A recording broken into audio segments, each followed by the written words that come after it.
First, thank you, Tom Apple, for hosting the day. I will say I wimped out as well, but it wasn't just the rain. I actually have to go back to Dover after, and there was no way I was going to be able to bike quick enough back to Dover. So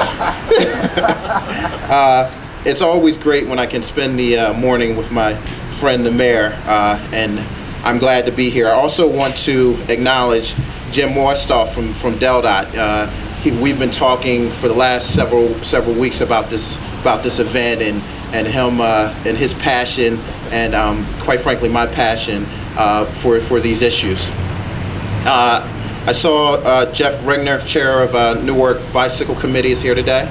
Thank you. I saw Heather taking pictures from Will Mapgo and Kyle Sonnenberg, Newark City manager. Thank you, sir. It's fitting that we are standing here on the campus of University of Delaware to discuss bicycling's role in transportation. It is also fitting to be here in Newark because this city is the first community in Delaware to be recognized as bicycle-friendly community by the League of American Bicyclists. This city is leading the way for every municipality in Delaware by showing how bicycling can be a vital part of your transportation system. Your efforts to help not only Newark, but every community in Delaware. There's another reason why it's very fitting that we're here on the campus of University of Delaware. The first is many of the young people sitting in classrooms today or bicycling or walking to class will one day be working for DelDOT, or hopefully one day working for DelDOT. And those future engineers and planners will have an extremely difficult job of changing the transportation network from being dependent on fossil fuel systems to a system that embraces other technologies. So that's a huge challenge for us, but I think as long as we're hiring blue hens, we'll be fine. Now, I think we're all proud to live or work in a state where 68% of our roads and highways have shoulders and our state parks have 80 miles of bicycle trails. But quite frankly, that's not enough. We have to stay focused on continuing to alter our roads and bridges to accommodate the alternative modes of transportation, like mass transit, pedestrian, and of course, for bicycles. I'm here to discuss DelDOT's continuing support for making Delaware more bicycle friendly. To the entire bicycling community and to all residents of Delaware, let me be clear. Even though I'm in this role as acting secretary and there's some new hands at the tiller on this issue, the course remains the same. This department is committed to making Delaware more bicycle friendly. Indeed. The centerpiece of our efforts is the Complete Streets Initiative. This was signed by Governor Markell 2 years ago, and Complete Streets was an executive order that directed DelDOT to accommodate other modes of transportation whenever we construct or repair roads and bridges. Using this policy as our guide, we have installed many miles of bike-friendly shoulders, lanes, and striping throughout Delaware. Within the past year, one of our greatest advancements in making Delaware more bike-friendly was installing bike lanes on St. George's Bridge, finally making it safe to cross the C&D Canal. As I stand here, it is at this very moment, many projects are being constructed that will make the roads more accessible for bicycles. Two such projects are nearby. One is on Route 141 from Kirkland Highway to Falkland Road. We are constructing shared use shoulders in both directions. Another nearby project is the intersection at Silverside Road and Marsh Road that now has bike lanes. I'm also proud to say that DelDOT's largest construction project, the Indian River Inlet Bridge, will have a 12-foot wide bicycle pedestrian lane on the east side of the bridge overlooking the ocean. In addition, throughout the construction of the bridge, we've maintained bicycle lanes.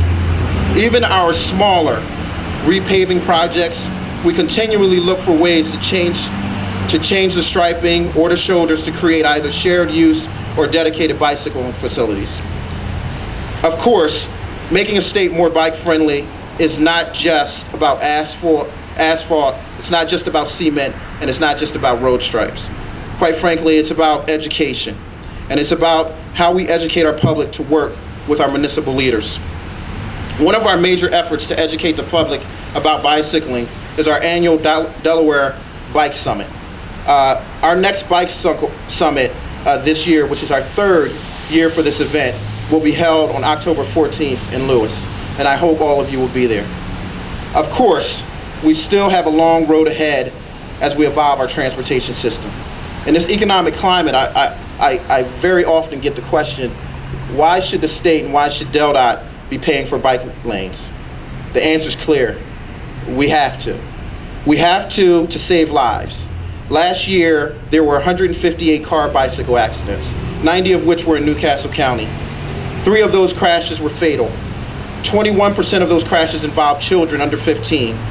96% of the bike car accidents result in injury.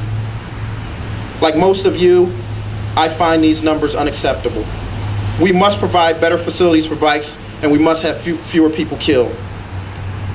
The question goes on as I'm asked, why are we spending that money on bicycle lanes? And we've got to do it because of our community.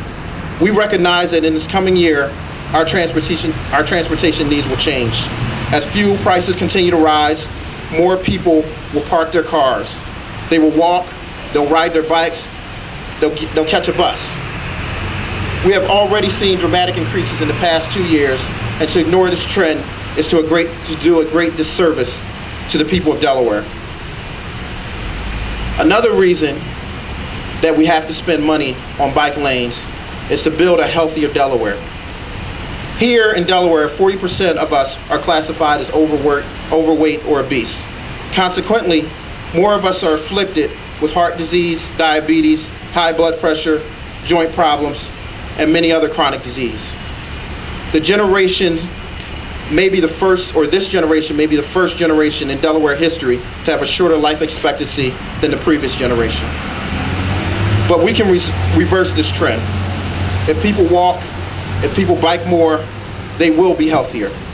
All of us need to get from behind the wheel, get off the couch, and ride our bikes. If you ask most people why they don't ride their bike in Delaware, they'll say it's unsafe. And quite frankly, that's DelDOT's challenge. That's my challenge. We have to do a better job building roads that accommodate cyclists. We have to educate motorists, and we are obligated to show motorists that they have to share the road with bicyclists. Many of the recent changes have come directly from our governor, Jack Markell, who has made it very clear to Delaware and very clear to the Department of Transportation that we must become more bike friendly. He made the challenge to us not just because he is a cyclist himself, which he is, but he has made this challenge because he can see what we must do to prepare for the future. In these efforts, we have had a strong partner, and that partner is the members of the Delaware's bicycling community. Today, I want to publicly thank all of you for both your patience, tenacity, and vision. Every day, we work with many cycling advocates to make these improvements. So, in closing, I'd like to say a quote from John F. Kennedy, who said, "Nothing compares to the simple pleasure of a bike ride." I thank you, my friends.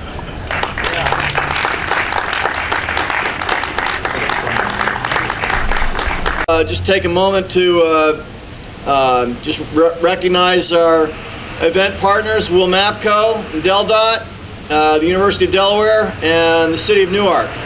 And event sponsors who put together the food that you have out there, Newark Bike Line, Wooden Wheels, Fusion Fitness Center, Bing's Bakery, Newark Natural Foods, and the Ski Bum.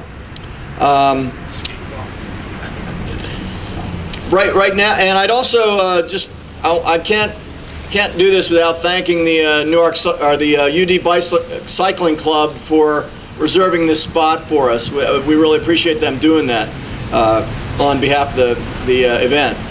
Now I'd like to introduce University of Delaware Provost Tom Apple, who will give you an official welcome on behalf of the University of Delaware. Tom? Well, thank you, Mark. Thanks for inviting me to say a few words. I look out and I see a lot of my good friends, and everybody looks incredibly fit. I mean, that's all you have to do is take a picture right here, and you'll see the benefits of biking, because everybody's obviously in good shape. I have to confess I wimped out today, and I wasn't as as hardy and strong as some of you who actually biked in today. I was intimidated by the weather, and so I actually drove in. So I say that with red face and shame. But many of you did come in, and that's really fantastic. I want to thank also all the sponsors, and particularly DelDOT in the city of Newark for their efforts and for being bike friendly. And I can't, of course, say anything without talking about the university and our path to prominence. And if you look at our path to prominence, a lot of the real emphases are on energy, environment, and health. And biking covers all of that. We're green when we ride our bikes to work. We're healthy when we ride our bikes to work. And so this is something that's really important, and I hope that we can get more and more energy and efforts around making the whole area bike friendly. I happen to live up in Landenberg, and it's one of my real hopes that we can convince our politicians and so on to think about making all the roads more bike friendly. There are some roads, we all drive every now and then on Chambers Rock, and I bet none of you bike on Chambers Rock because it's well, congratulations on surviving. So I really hope, though, that we make significant progress in making our whole area far more bike friendly as we go forward. The other people I'd like to thank are the Newark Police and the University of Delaware Public Safety and Police Department for helping us with this.